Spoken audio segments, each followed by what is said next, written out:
Hello everyone.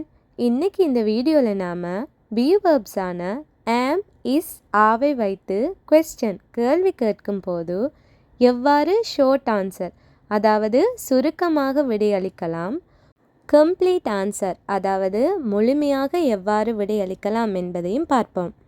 இதற்கு முன்னைய வீடியோவில் நாம் ஆம், இஸ், ஆவை பயன்படுத்தி எவ்வாறு கேள்வி கேட்கலாம் என்பதை பார்த்தோம். அந்த வீடியோவை பார்க்காதவங்க அந்த வீடியோவை பார்த்துட்டு இதனை தொடர்ச்சியாக பார்த்து கொள்ளலாம்.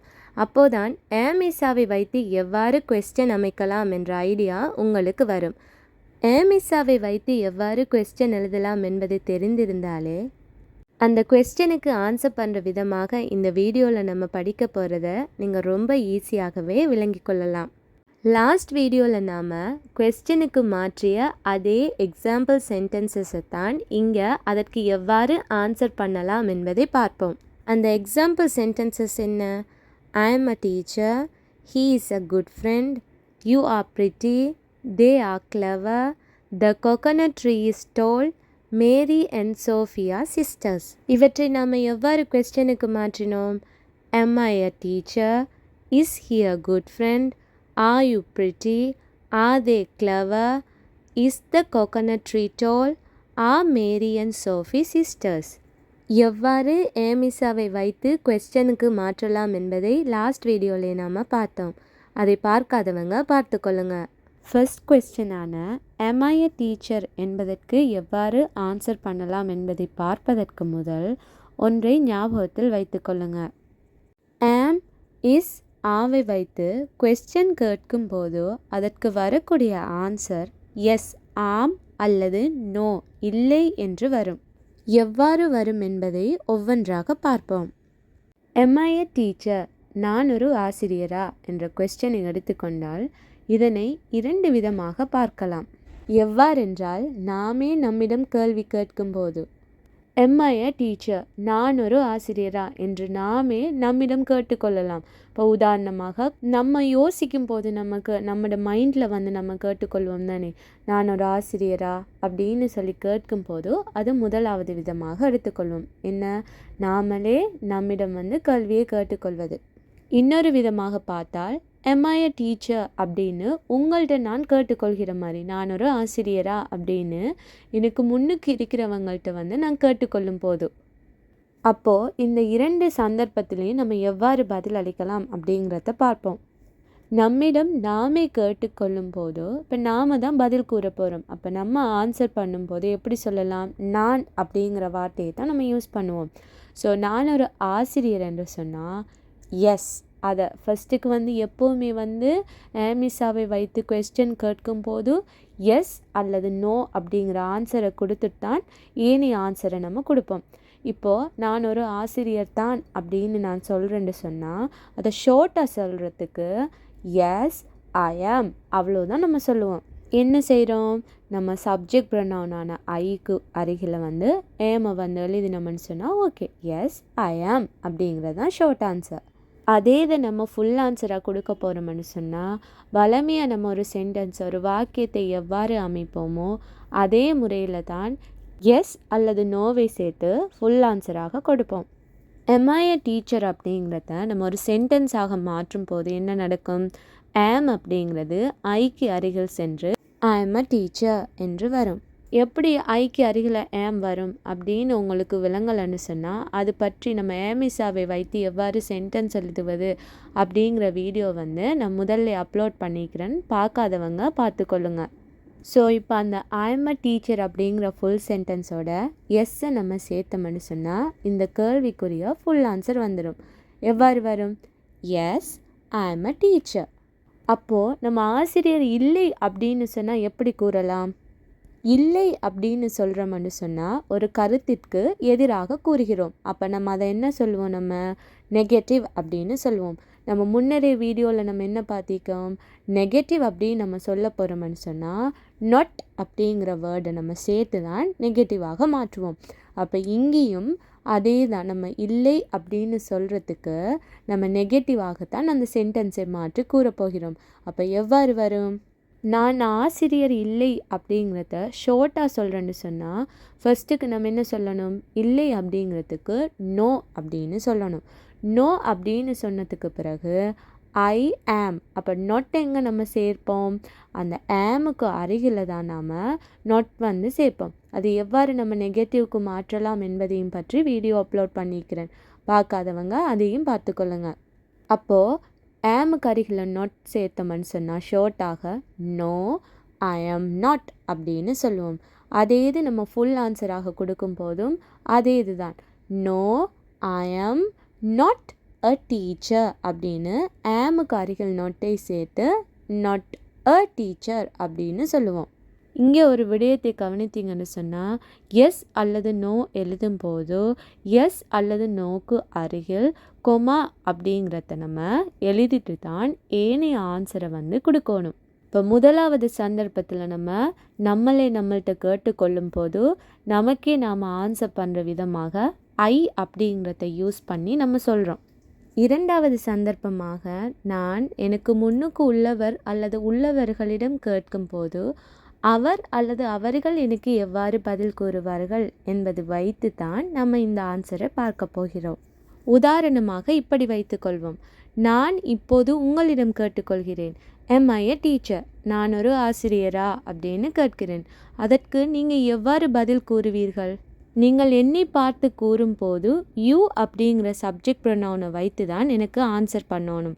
ஸோ நான் ஆசிரியர் அப்படின்னு நீங்கள் சொல்கிறீங்கன்னு சொன்னால் எவ்வாறு கூறுவீர்கள்? எஸ் யூ ஆர் அப்படின்னு ஷார்ட் ஆன்சராகவும் ஃபுல் ஆன்சராக கூறும்போது yes you are a teacher அப்படின்னு நீங்கள் சொல்லலாம். இதில் பொருள் எவ்வாறு வரும்? ஆம், நீங்கள் ஆசிரியர் தான் அப்படின்னு கூறுவதாகத்தான் வரும். நீங்கள் ஆசிரியர் இல்லை அப்படின்னு சொல்கிறதுக்கு நோ யூ ஆர் நாட் அப்படின்னு சொல்லுவோம். ஃபுல்லாக நம்ம கம்ப்ளீட்டான ஆன்சர் கொடுக்குறேன்னு சொன்னால் no you are not a teacher அப்படின்னு சொல்லலாம். நெக்ஸ்ட் எக்ஸாம்பிள் கொஸ்டினை பார்த்தோம்னு சொன்னால் is he a good friend? அவன் ஒரு நல்ல நண்பனா?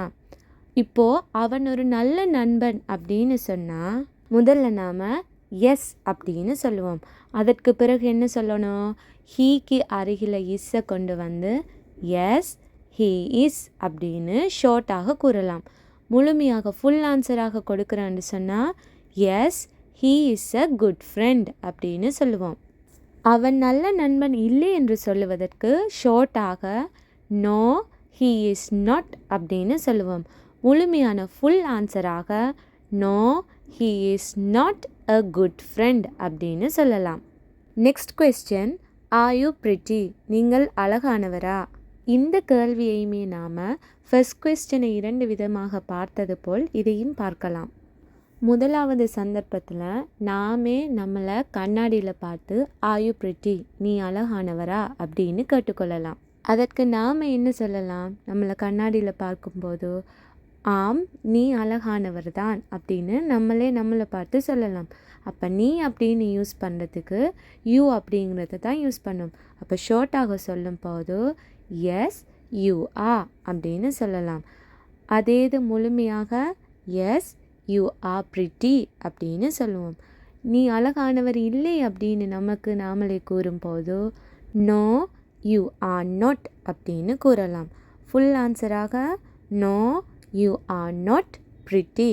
இரண்டாவது சந்தர்ப்பமாக யாராவது நம்மளை பார்த்து ஆர் யூ பிரிட்டி? நீ அழகானவரா அப்படின்னு கேட்கும்போது நாம் எவ்வாறு அவர்களுக்கு பதில் கூறலாம்?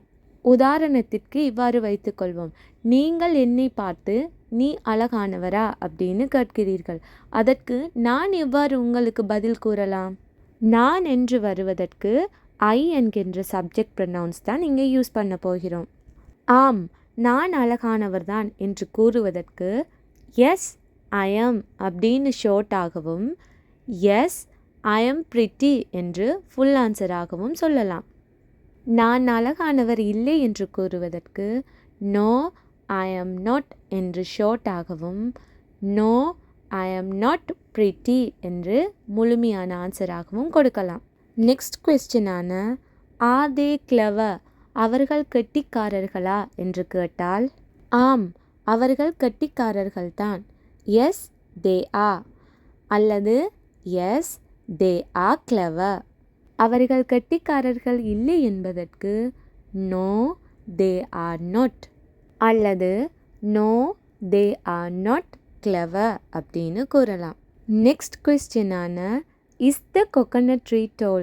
தென்னை மரம் உயரமானதா? இதனை 2 வகையாக ஆன்சர் பண்ணலாம். சாதாரணமாக ஆம் தென்னை மரம் உயரமானது தான் என்று கூறலாம். அல்லது தென்னை மரம் என்று கேள்வியில் இருப்பதனால் விடைக்கு கூறும்போது மீண்டும் தென்னை மரம் என்று குறிப்பிட்டு கூறாமல் தென்னை மரத்திற்கு பதிலாக அது என்ற வார்த்தையை யூஸ் பண்ணி கூறலாம். அது உயரமானது தான் அப்படின்னு சொல்லும்போது எதனை நம்ம குறிப்பிடுகின்றோம்? அது என்று சொல்லுவதும் தென்னை மரத்தை தான் குறிப்பிட்டு கூறுகின்றோம். அப்போது தென்னை மரம் என்று வைத்தும் ஆன்சர் கூறலாம்.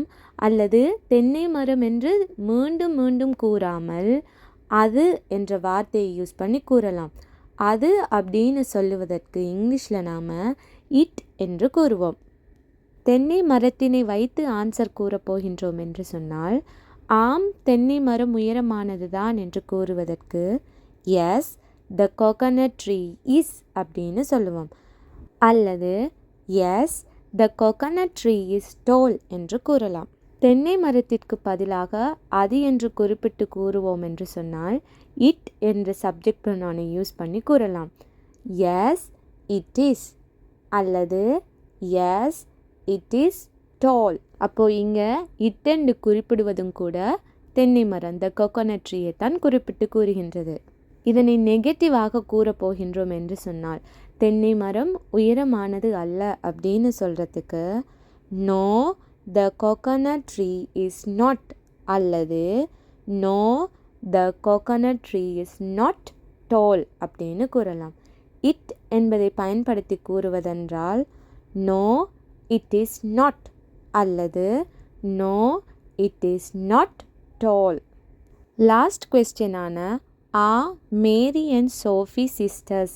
மேரியும் சோஃபியும் சகோதரிகளா? இதனையும் 2 வகைகளாக ஆன்சர் பண்ணலாம். எவ்வாறென்றால் மேரி அண்ட் சோஃபியை வைத்தும் ஆன்சர் கூறலாம்.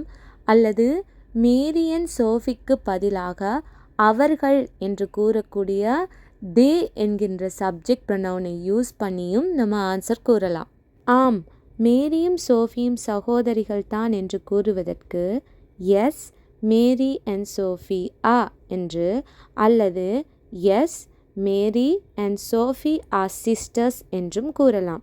மேரி அண்ட் சோஃபி கேள்வியிலேயே இருப்பதனால் மீண்டும் அவர்களின் பெயர்களை கூறாமல் அவர்கள் என்று குறிப்பிடுவதற்கு தே என்கின்ற சப்ஜெக்ட் ப்ரொனவுனை யூஸ் பண்ணி எஸ் தே ஆர் அல்லது எஸ் தே ஆர் சிஸ்டர்ஸ் ஆம் அவர்கள் சகோதரிகள்தான் என்று கூறலாம். மேரியும் சோஃபியும் சகோதரிகள் இல்லை என்பதற்கு no Mary and Sophie are not அல்லது no Mary and Sophie are not sisters அப்படின்னு கூறலாம். தே என்கின்றதை யூஸ் பண்ணி கூறுவோமாயின் நோ தே ஆர் நாட் அல்லது no they are not sisters. மிஸ்ஸாவை வைத்து கேள்வி வரும்போது அதற்கு நம்ம ஆன்சர் பண்ணும் பொழுது எஸ் அல்லது நோ என்று குறிப்பிட்ட பிறகுதான் நம்ம கூற வரும் ஆன்சரை கூற வேண்டும். ஷார்ட்டாக ஆன்சர் பண்ணும்போது பாசிட்டிவான ஆன்சராக இருந்தால் எஸ்ஸுடன் சப்ஜெக்டையும் அடுத்து வேர்ப்ஸான ஆம் அல்லது இஸ் அல்லது ஆவை கொடுக்க வேண்டும். நெகட்டிவாக இருந்தால் நோவுடன் சப்ஜெக்டும் ஆம் அல்லது இஸ் அல்லது ஆ போன்ற வேர்ப்ஸோட நொட் அப்படிங்கிறத சேர்த்து கொடுப்போம். ஃபுல் ஆன்சர் எழுதும்போது பாசிட்டிவுக்கு எஸ்ஸுடன் வழமையாக நம்ம எழுதுகிற சப்ஜெக்ட் வேர்ப் ஒப்ஜெக்ட் என்கின்ற ஓர்டரில் சென்டென்ஸை கொடுத்தோம்னு சொன்னால் சரி. நெகட்டிவாக வரும்போது நோவுடன் வழமையான சென்டென்ஸ் போல தான், ஆனால் மிஸ்ஸாக்கு அருகில் நொட்டை சேர்த்து கொடுப்போம். எப்படி வரும்? No subject verb not object என்ற ஓர்டரில் எழுதலாம். மிஸ்ஸாவை வைத்து கேள்வி கேட்கும்போது அதற்கு எவ்வாறு ஆன்சர் பண்ணலாம், பதில் கூறலாம் என்பதை பற்றி பார்த்தோம். இதில் ஏதாவது சந்தேகங்கள் இருந்தால் கொமெண்ட்ஸில் நீங்கள் கேட்டுக்கொள்ளலாம். அடுத்த நெக்ஸ்ட் வீடியோவில் நாம் சிம்பிள் ப்ரெசன்ட் டென்ஸுக்குரிய டைப் 2ஆன வேர்ப்ஸை பயன்படுத்தி எவ்வாறு நெகட்டிவ் சென்டென்ஸ் ஆகவும் கொஸ்டின் ஆகவும் மாற்றலாம் என்பதை பார்ப்போம். தேங்க்யூ. பாய்.